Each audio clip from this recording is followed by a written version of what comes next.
Hola, I'm Patricia Novoa, Chair of the Waikato Hispano-Latino Cultural Trust.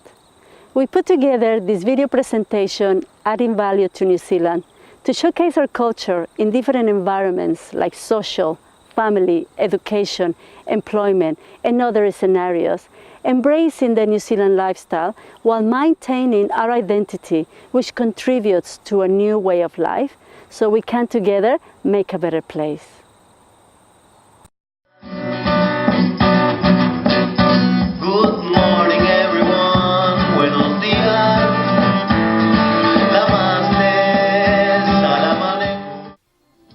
The Waikato area, in the North Island of New Zealand, is house to numerous Spanish-speaking migrants, from which many are highly qualified professionals, while others are normal people whose circumstances led us to this country. Here we mix and share pieces of our tremendously rich cultures.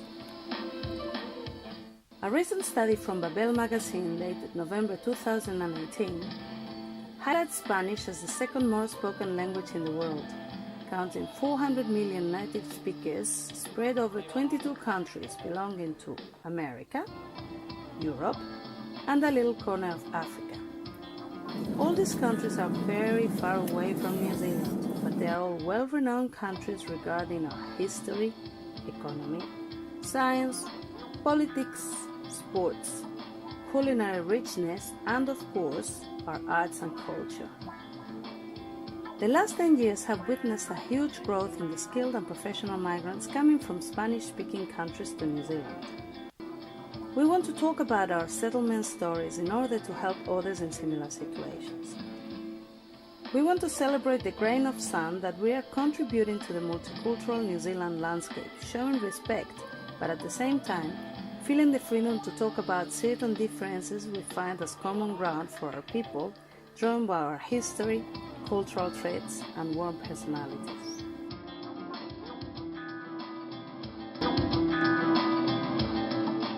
We are interviewing our people, spread around the mighty Waikato region. We want to know what their jobs are. Where do they live? How did they end up in New Zealand? And a little bit more about their lives. We believe that life experience is science. Each individual brings a unique story.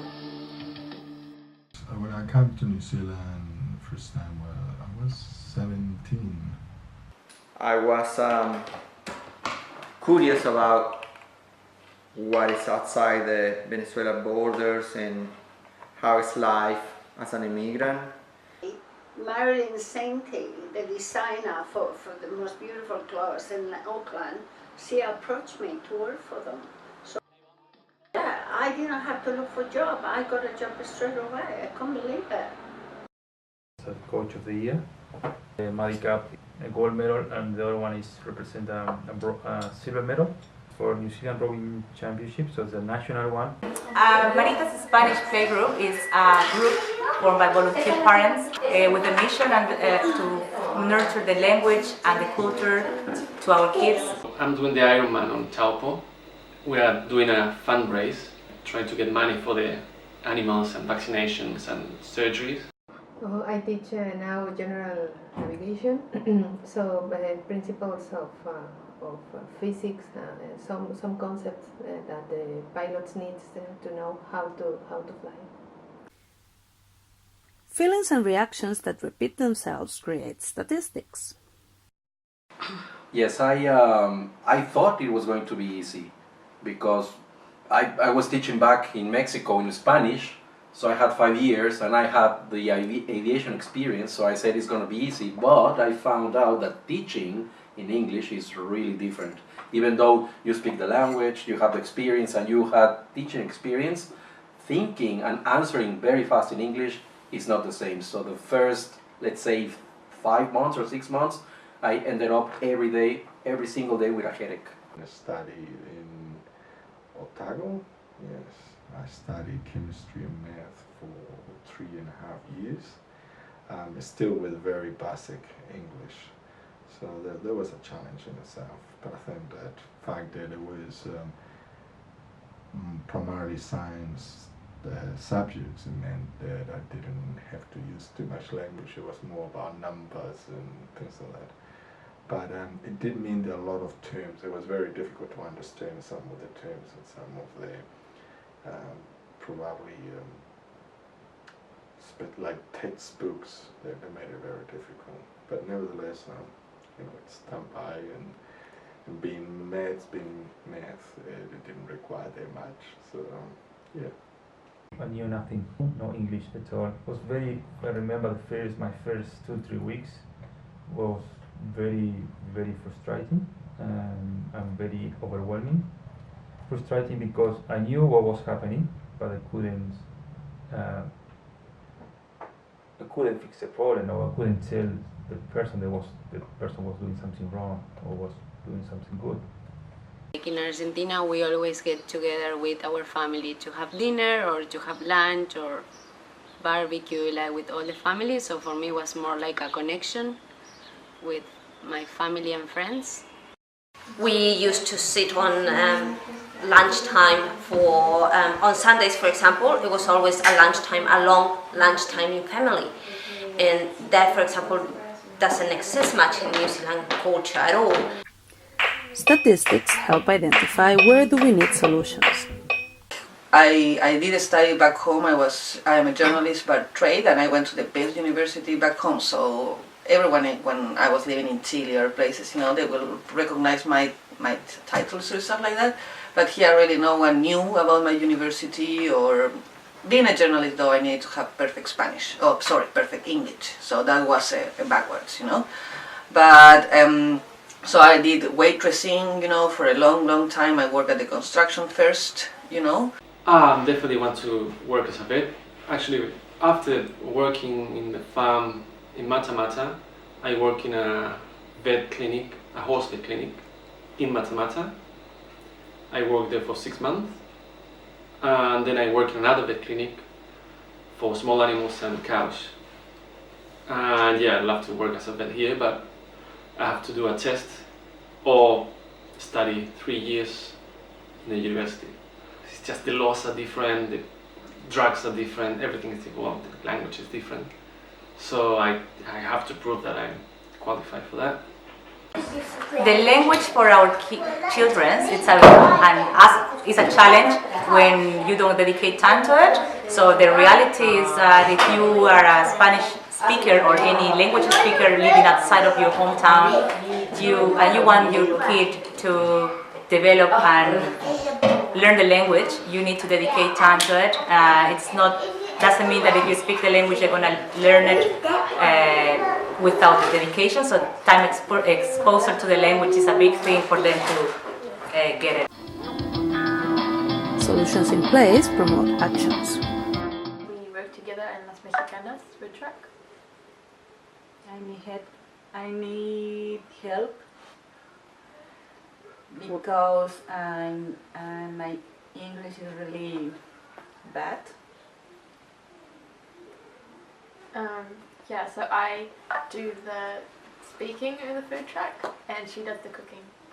Information is a commodity. Like you can do whatever you want if you want to do it. Like I learned how to do skateboards on YouTube.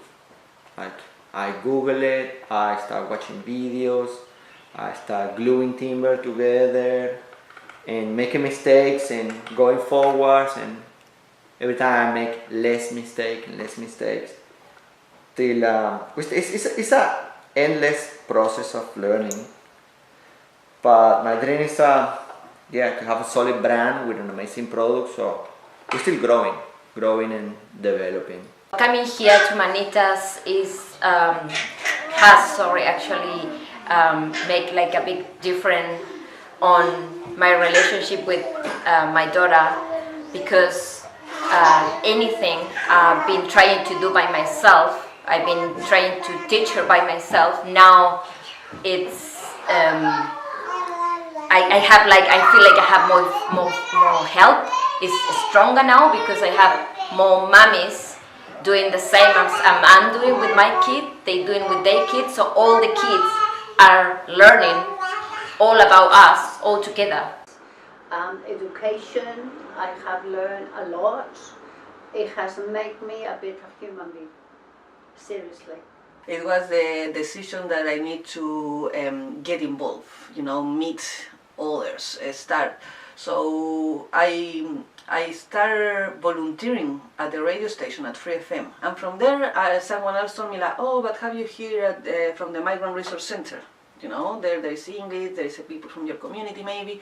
So then I went to the center and I met Patricia, and then I started going to join the group, Hispano-Latin group. The story of why doing South American food is because there is a lack. The more the stories we know, the more the world will benefit from a healthier society with basic needs covered. We reproduce South American products with New Zealand ingredients. So that's what we do. Our first product is the chimichurri sauce, originally from Argentina. It was a hard decision, but it's interesting. I never really thought to it as being hard because I was in love. So I had two choices: either not feel like I was feeling and leave there behind and not knowing what could have happened, or take the risk and stay with the person who I thought was the right person. And to me, at the time, it seemed very simple. When I came to Manitos the first time, I was looking for a place where my son could speak a little bit of Spanish, because I don't have any more family here. But I found more than that. I found not only the opportunity for him to socialize with our kids who also speak the language, but also I have found friends who also share the same background I have, understand my concerns. Susie, she's used to when you arrive at someone's house, you hug everyone, and then you leave someone's house, you hug everyone. So I had Cece and my dad over at someone's house for dinner, and it was a Chinese family, and there were lots of people there, mostly Chinese. So when she left, even though she didn't know these people, she went and hugged everyone. And one of my friends, Cece, went up to hug her, and she kind of backed off, like, oh, what are you doing? Se necesitan acostumbrar. She says, I need to get porque used to it. Es parte de mí. No puedo no hacerlo porque siento que estoy siendo grosera. Si no me despido de las personas por persona, es parte de una falta de respeto. The more we can isolate the specific circumstances affecting the different communities, the easier it will be attempting to fulfill the gaps preventing happy lives. You need to be self-aware of how far you can go, or enough self-aware also to know when something is not working. Like, this is not my first business. I have another couple of businesses that failed. And you need to understand, if you really love what you're doing, to keep pushing. If you love what you're doing, but realistically it's not going anywhere. So self-aware, I reckon, is key on finding. In my case, I reckon self-aware has been my drive. I miss our costumes, the specific dates we like to celebrate. In Chile, when you have a baby, you are always surrounded by family, you're really well supported, you practically live in a community, But here in New Zealand, I found it very lonely, people will think that I need my space, and that I want to raise my child practically on my own, and I wasn't nothing like that. So I live quite remote, I live in a rural area on the top of a hill, literally, and I was so lonely, so that was a really, really big struggle for me. Never say never, and then you never know where you are going to be living in the world. It's a very dynamic world that we are living in. And in the end, we are Hispanos and Latinos. We need our music, our dances, and sometimes a good party. Tiene una cinturita que ole ole, ¿qué te parece? ¿Qué te parece? Tiene una cinturita, ole ole.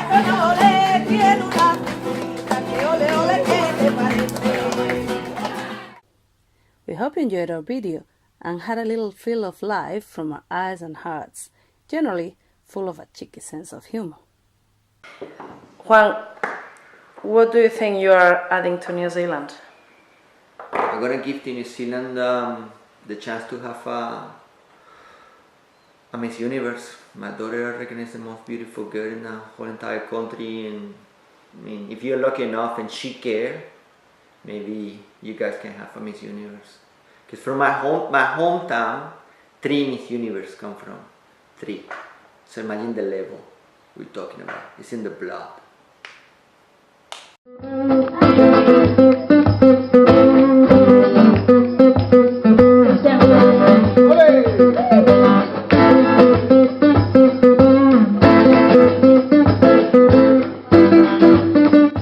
Do you believe in fate?